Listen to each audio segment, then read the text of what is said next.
Amém, família. É ótimo estarmos juntos essa manhã.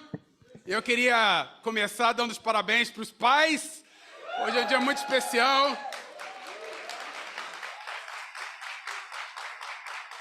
Mas é interessante, eu estava falando no início, na reuniãozinha, no início do culto, todo domingo é dia dos pais. Porque nós temos um pai incrível, um pai eterno, que nos abençoa todos os dias, amém? Queria começar com uma oração, vamos orar. Pai, muito obrigado essa manhã, Pai. Obrigado pelo teu carinho, pela tua bondade, pelo Senhor ser um Pai tão generoso conosco, Pai. E de termos o privilégio, a Bíblia fala isso, o Senhor nos deu o direito de sermos chamados teus filhos, Pai. Queremos honrar esse direito, sendo gratos ao Senhor, entregando nossas vidas por completo a Ti, Pai. Fica conosco essa manhã, abençoa-nos, oramos em nome de Jesus. Amém.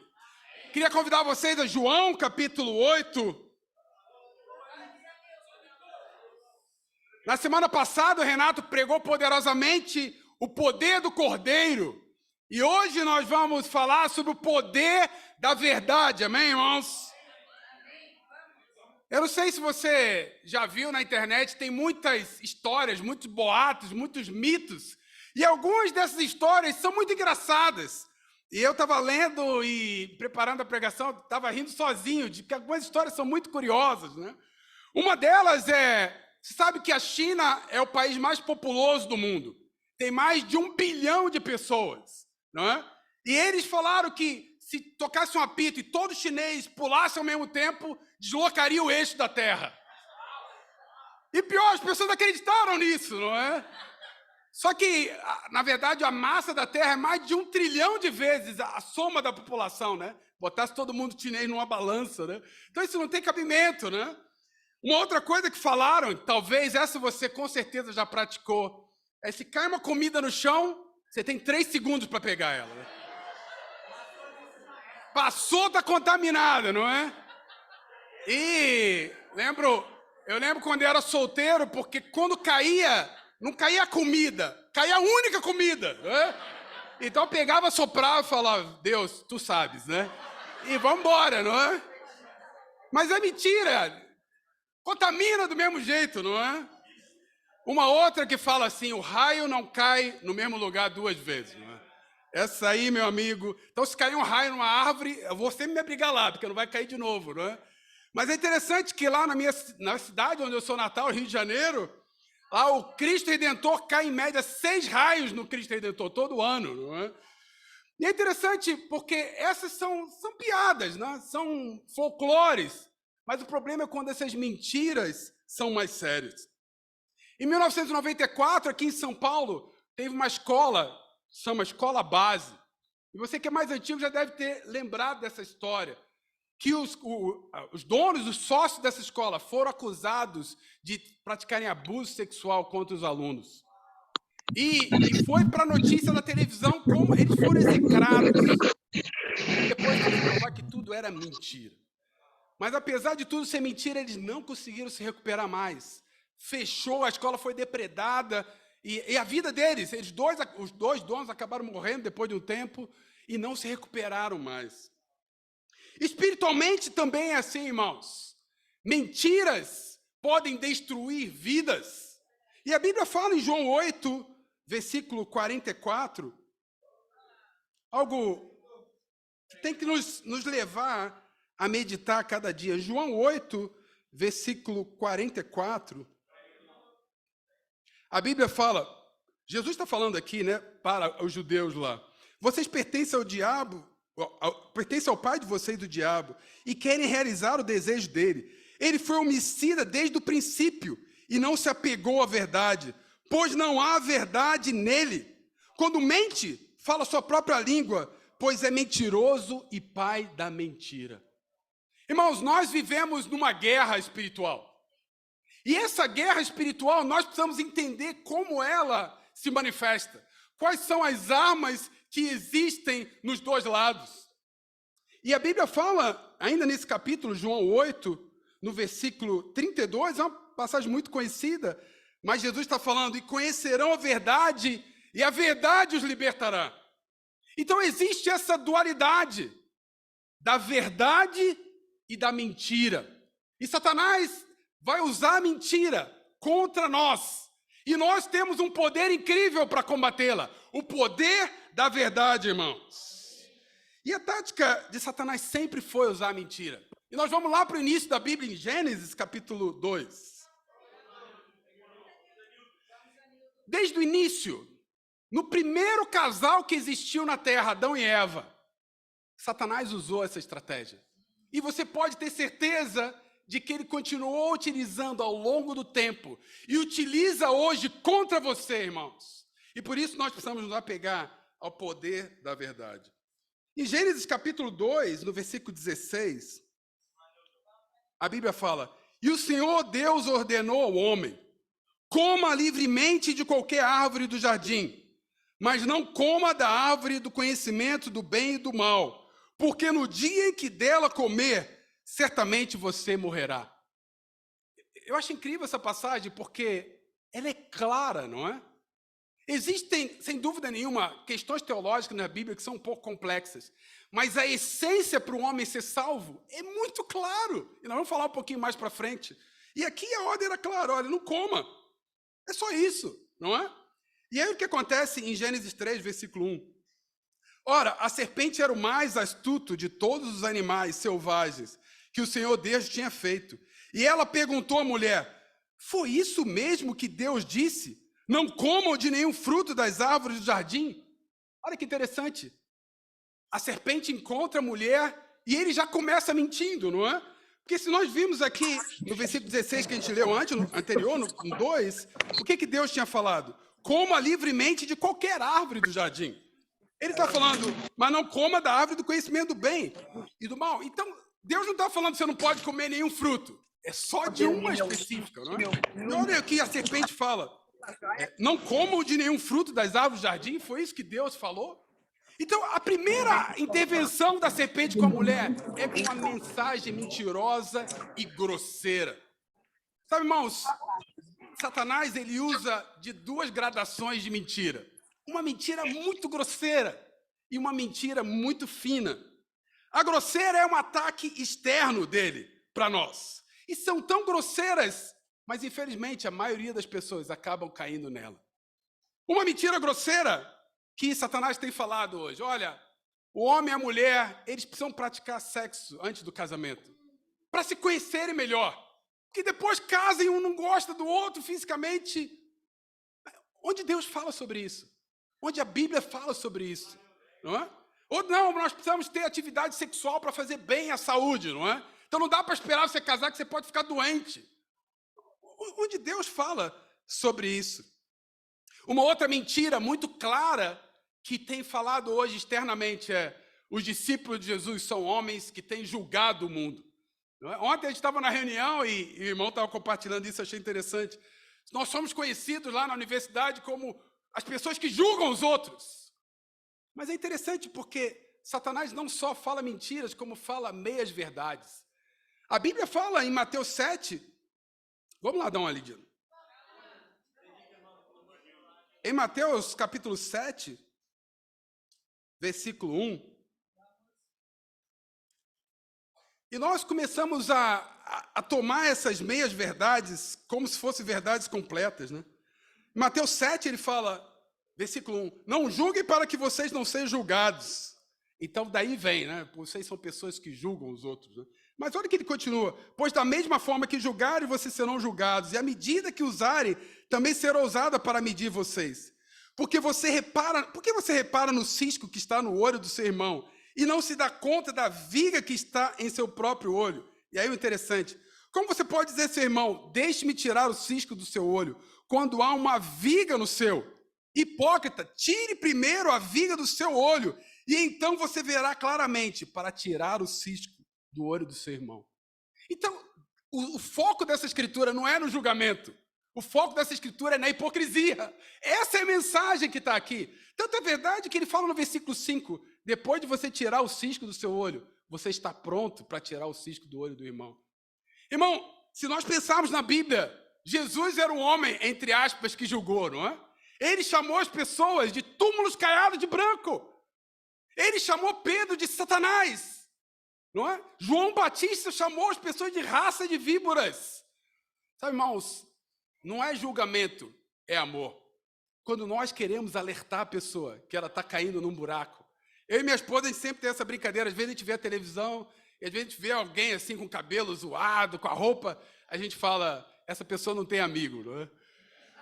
Porque quando a pessoa tem amigo, ele fala a verdade. Não é um julgamento, não é uma condenação. É amor, é o poder da verdade. E nós precisamos nos apegar nesse poder, amém? Vamos continuar lá em Gênesis, no capítulo 3, nessa história da queda, né? E no versículo 2 a Bíblia fala, respondeu a mulher à serpente, podemos comer do fruto das árvores do jardim. Mas Deus disse, não coma do fruto da árvore que está no meio do jardim, nem toque nele, do contrário, vocês morrerão. É interessante porque Eva tinha a verdade, não é? E a verdade, ela nos liberta, porque ela nos protege do mal. É interessante isso, porque a serpente poderia simplesmente se enrolar em Eva e matá-la, e destruí-la, mas não tem poder. Satanás não tem poder enquanto você pratica a verdade, enquanto você se apega à verdade, mas ele tem uma certa liberdade, que é tentar você, que é contar mentira para você. E é o que acontece no versículo 4. Disse a serpente à mulher, certamente não morrerão. O que a serpente está falando aqui? Deus é mentiroso. Porque Deus tinha acabado de falar, não morrerão sim. Sabe, irmãos, isso é...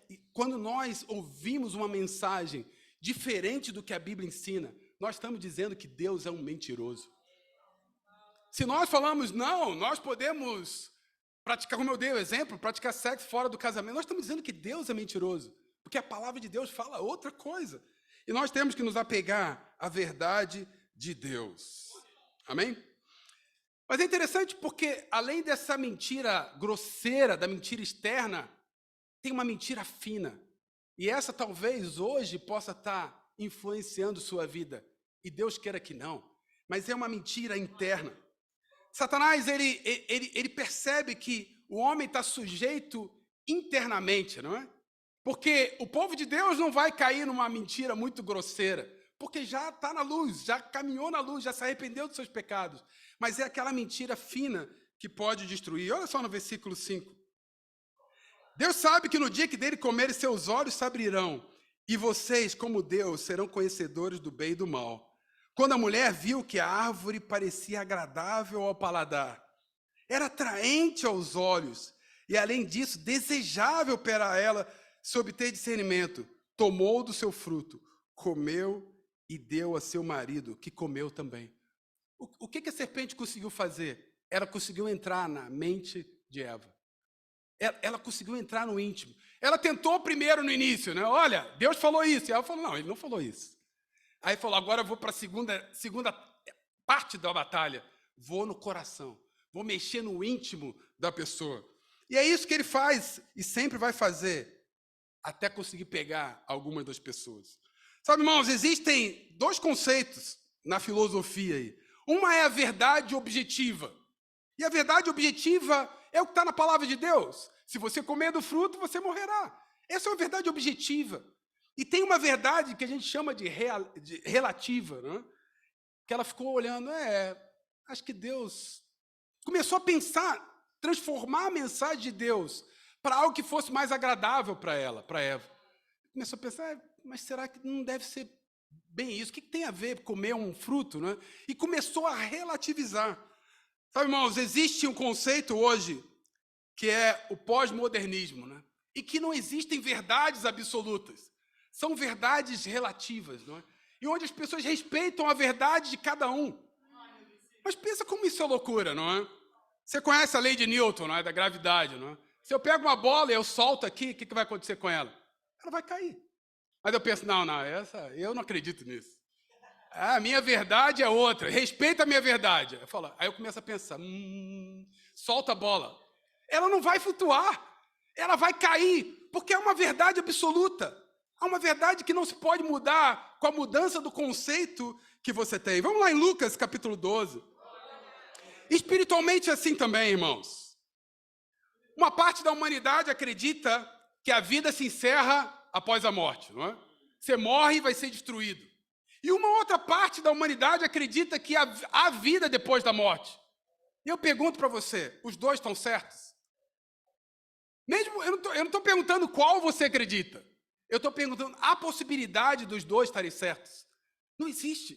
Ou há vida após a morte, ou não há. Existe uma verdade objetiva, uma verdade absoluta. Em Lucas 12, 51, a gente verifica que Jesus Cristo veio trazer essa verdade. A verdade absoluta. E olha que interessante, Jesus fala no versículo 51. Vocês pensam que vim trazer paz à terra? Não, eu lhes digo, ao contrário, vim trazer divisão. A gente estava estudando a Bíblia com um jovem, e a gente leu a escritura e falou, não é possível que Jesus falou isso, não é? Mas por que a verdade traz divisão? Porque Jesus não estava aqui para agradar pessoas. Ele não estava aqui para contemplar a sua relatividade sobre as coisas. Você imagina, Jesus conhecia a verdade, Jesus era a própria verdade. E ele veio aqui para pregar essa verdade. Eu gosto muito de uma passagem, está em Lucas 6, um pouquinho para trás. E olha o que ele fala no versículo 26. Você vai ler essa escritura, lê de novo e você vai ver, é isso mesmo que está aqui, não é?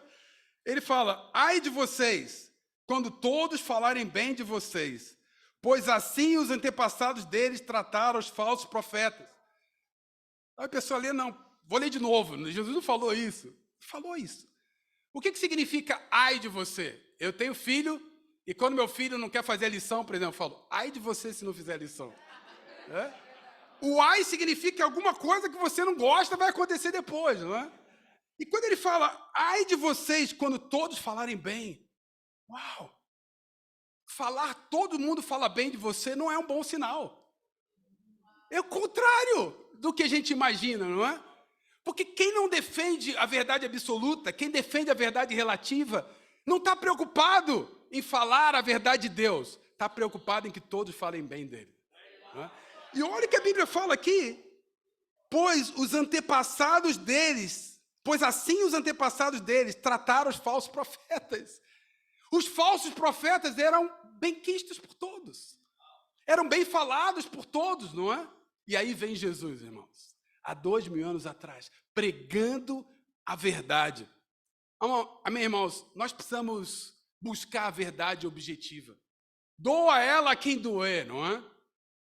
Uma coisa que a gente tem percebido muito estudando a Bíblia com as pessoas é que quando a gente vai estudando, quando chega na parte do arrependimento, do batismo, especialmente pessoas que são religiosas, travam, não é? Não, mas como assim? Como assim tudo aquilo que eu aprendi na minha vida está errado? Não é só levantar a mão, aceitar Jesus no coração e estar salvo? Mas olha, irmãos, olha lá em Atos 2:38, eu sei que vocês conhecem, mas é tão importante a gente ler. Porque para mim, Atos 2:38, ela é tão clara quanto foi não comam da fruta. Você não precisa fazer um curso de teologia para entender o que está aqui, não é? E é muito interessante essa passagem, porque a Bíblia fala no 38, Pedro respondeu, arrependam-se cada um de vocês seja batizado em nome de Jesus, para perdão dos seus pecados, receberão o dom do Espírito Santo. Você precisa ir para Harvard estudar essa escritura, irmão? Você não precisa. Talvez outras, não é? Talvez o espinho na carne, né? Tive uma visão, Apocalipse, mas essa não. Essa aqui é não coma da fruta, não é? É tão claro, é uma verdade objetiva. Mas o pastor da minha igreja falou que o batismo é um símbolo, mas falou que basta crer, eu não preciso. Arrependimento é uma obra. Arrependam-se e sejam batizados. O mundo tem rejeitado a verdade objetiva de Deus, porque a verdade objetiva de Deus é dura. A verdade objetiva de Deus contraria nossos interesses.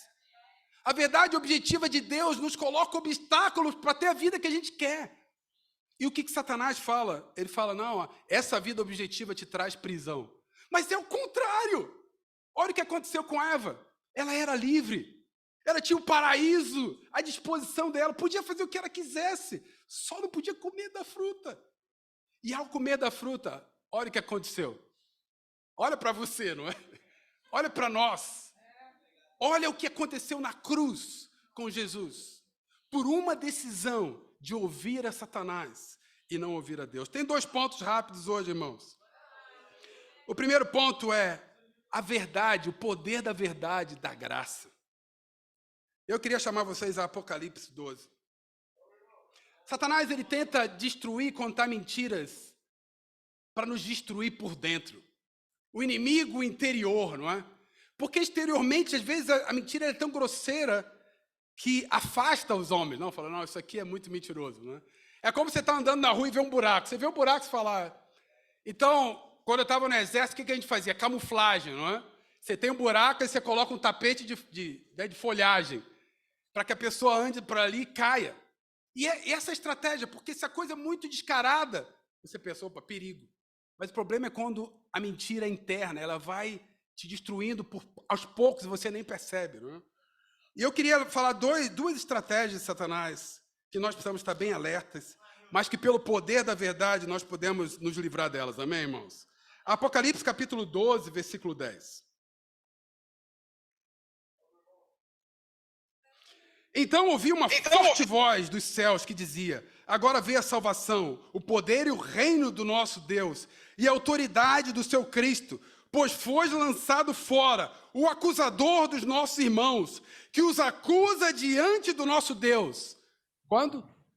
Dia e noite. Uma característica de Satanás é que ele é o acusador das nossas almas. Sabe, na sexta-feira eu queria abrir meu coração aqui, irmãos. Na sexta-feira, eu, Marine e o meu irmão Luiz, nós fomos resolver algumas coisas administrativas lá do ABCD, e eu tive uma atitude muito orgulhosa. E sabe, quando acabei de tomar aquela atitude, eu voltei, o Luiz foi para a casa dele, eu fui com a minha esposa, e sabe quando o rosto fica quente, assim? Fiz besteira, não é? E aí começa o período da negação, né? Ah, não, fiz, mas é porque não dormi direito ontem, estava cansado, já cheguei aqui irritado, mas foi orgulhoso. Aí fiquei naquele conflito, né? Porque você começa a tentar justificar o pecado, não é? E aí minha esposa olhou para mim, hoje você foi mega orgulhoso. Ela não falou assim, você foi um pouquinho. Mega é muito, né? Não sei se você conhece. Ela falou, você foi mega orgulhoso. E eu falei, meu Deus, todo mundo viu, não é? Pensei que só fosse eu, não é? Mas olha o que fala em 1 João. 1 João, capítulo 1. Não o evangelho, a carta, 1 João. E é interessante porque aí eu fui para casa, cheguei em casa, e eu falei, poxa, eu preciso falar com o Luiz. Eu preciso pedir perdão para ele, né?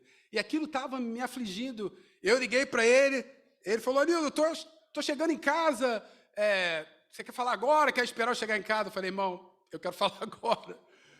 E é interessante porque, olha o que fala em 1 João 1,8.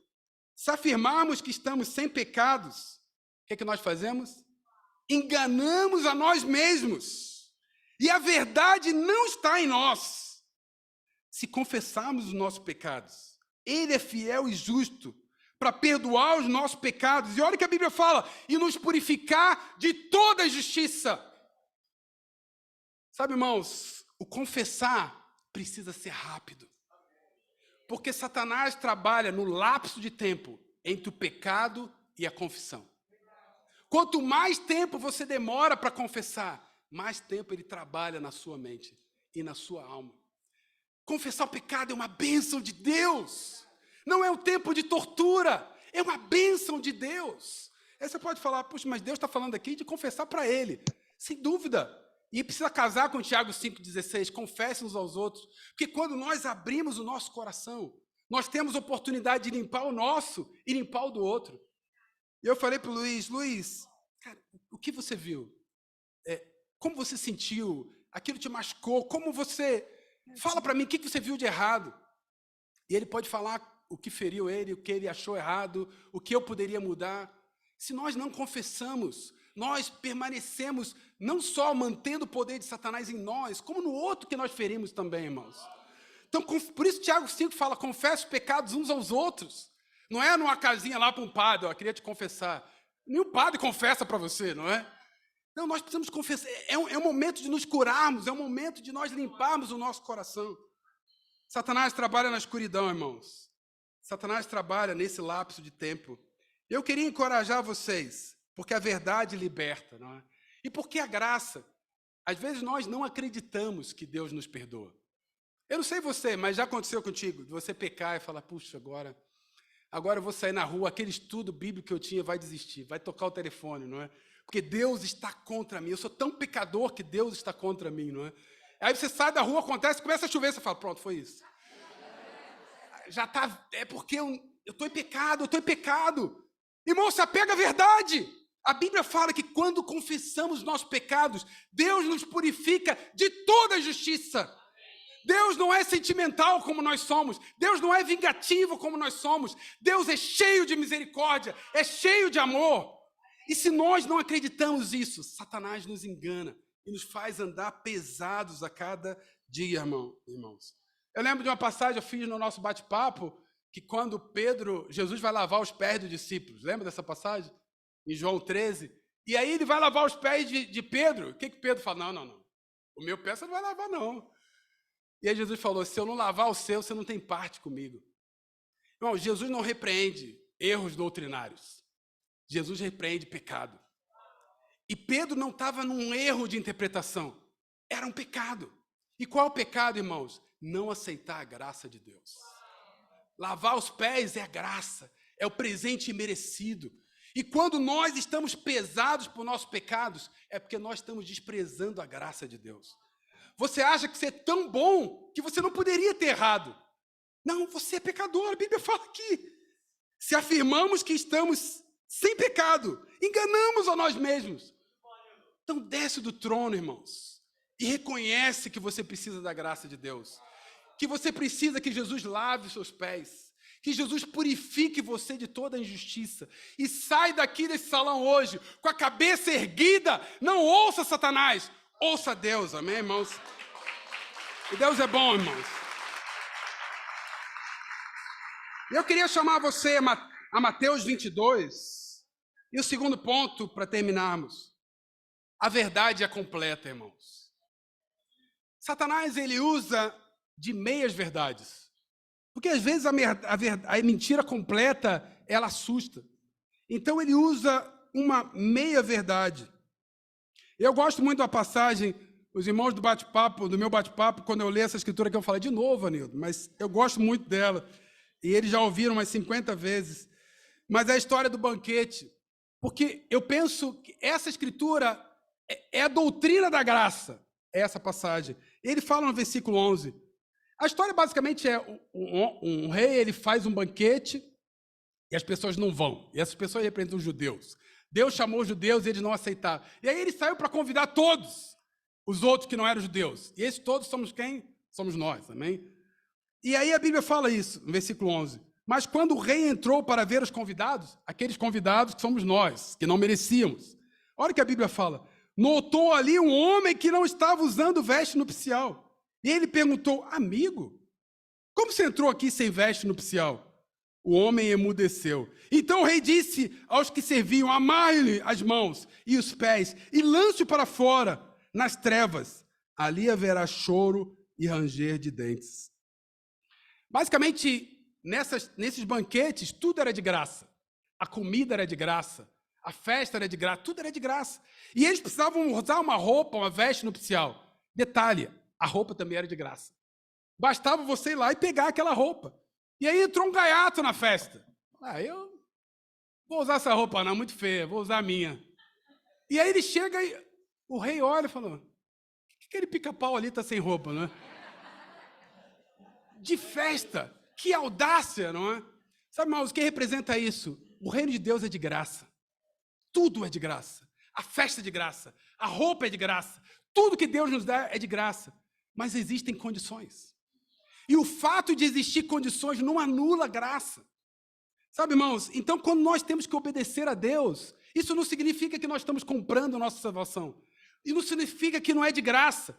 Isso significa que há condições para que essa graça de Deus nos abençoe. Por que é uma condição? Porque se Jesus não tivesse morrido na cruz, você podia obedecer a Bíblia de cabo a rabo. Mesmo assim, você ia para o inferno. Então, a obediência não compra a salvação, mas ela é a roupa. Ela é a condição, ela é a forma como Deus usou. E olha o que fala em 2 Tessalonicenses. Eu falei ontem com os irmãos lá dos integrais, eu li essa ontem, hoje vou ler com um enfoque diferente. E a Bíblia é incrível por conta disso, né? A mesma escritura pode falar tantas coisas, não é verdade? Em 2 Tessalonicenses, capítulo 1, 2 Tessalonicenses, vou dar uma dica para você, tá? Depois de 1 Tessalonicenses. Essa foi de graça também, irmão. 2 Tessalonicenses 1, versículo 8. Ele fala assim: Ele punirá os que não conhecem a Deus e os que não obedecem ao evangelho de nosso Senhor Jesus. Eles sofrerão a pena da destruição eterna, a separação da presença do Senhor e da majestade do seu poder. Olha o que Paulo está falando aqui. Ele fala, versículo 8, ele punirá os que não conhecem e os que não obedecem a Deus. Onde está a graça aqui, irmãos? Onde está aqui que basta eu crer e posso continuar levando minha vida de pecado? Onde está aqui que eu não preciso fazer discípulos? Que eu não preciso ser puro? Que eu não preciso falar a verdade? Que eu não preciso negar meus interesses? Ah, não, nós vivemos na era da graça. Satanás tem feito a festa porque ele pega versículos da Bíblia e usa aquilo como meia-verdade. Ele fez isso com Jesus no deserto, não é? Como ele tentou Jesus? Não foi com mentiras escancaradas, foi com meia-verdades. E ele faz isso hoje também. Meias-verdades querendo nos enganar. Desculpa. Existem 3 conceitos, 3 etapas, 3 dimensões da verdade objetiva, irmãos. Uma delas é a verdade como proposição. Parece um pouco filosófico, mas eu vou explicar para você. Por exemplo, eu tenho uma caneta. A minha caneta é azul. Não é? Caneta é azul. Quando eu falo a minha caneta azul, é uma proposição. Simplesmente eu estou falando a verdade. Existem verdades, e é importante isso. Por exemplo, uma verdade de proposição. Jesus é Senhor e Salvador. Tanto é verdade que a Bíblia fala em Romanos, não precisa abrir lá, mas em Romanos 10, 9, ele fala: se declararmos com nossa boca, não é? E cremos que Jesus Cristo é o Senhor, nós seremos o quê? Salvos. Então, quando nós somos batizados, e ontem teve um batismo incrível, irmão, o Vitor do Supernova foi batizado.